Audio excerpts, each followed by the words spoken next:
Hello, DeSoto. Welcome back to the Mayor's Minutes. Here's a recap of our February 5th DeSoto City Council meeting. We began the evening by issuing a proclamation recognizing Black History Month, honoring the contributions and achievements of Black Americans throughout our nation's history and within our own community. Following the presentation of the proclamation, we were pleased to welcome remarks from Katrina Robertson, Chapter President of the Johnson County NAACP. She shared thoughtful comments about the importance of continued dialogue, inclusion, and engagement, and offered opportunities for the community to participate in the organization. We appreciate her presence and her leadership in our county. On the consent agenda, the council approved several items, including wastewater plant construction change orders, main lift station project work, easement acceptance for Cedar Valley Estates, and updates to the rules governing public information sharing sessions.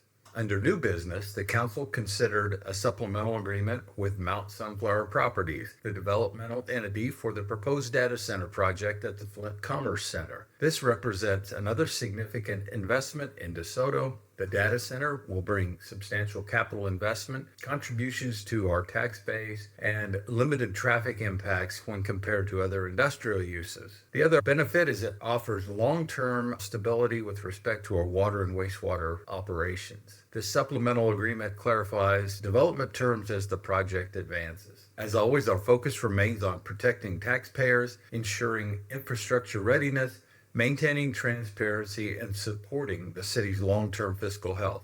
The council also approved a contract amendment with the HDR for Phase 2 asset management and a task order to support a grant application for improvements along 95th Street. Securing outside funding remains a priority as we continue investing in infrastructure while protecting our local tax base. We were scheduled to hear presentations regarding our weather prediction services. AccuWeather was unable to attend, so we heard from Weather or Not. And after council discussion, we approved the contract with Weather or Not to continue providing services for our city operations and emergency preparedness. These services help our public works and emergency teams plan for snow events, severe storms, and we have added lightning detection for this year's contract. Regarding the communications agreement with Mays Communications, the proposed agreement provided up to 300 hours of communications and public relations consulting support for 2026. After discussion, the council approved the agreement but reduced the annual cap to 200 hours. As DeSoto continues to attract major economic development projects and national attention, communications demands will increase quickly,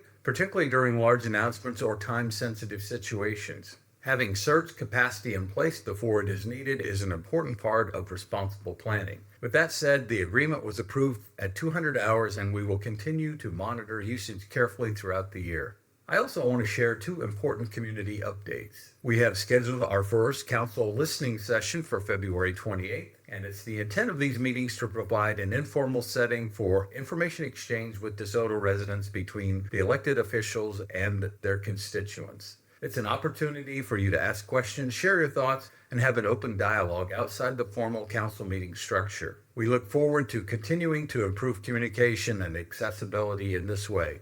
And finally, Councilmember Victoria McMoran has announced that she will be moving away from DeSoto and will be stepping away from the City Council effective February 19th. We appreciate her service to the community and wish her the very best in her next chapter. As mayor, it is my responsibility to recommend a replacement for the position to the council for appointment.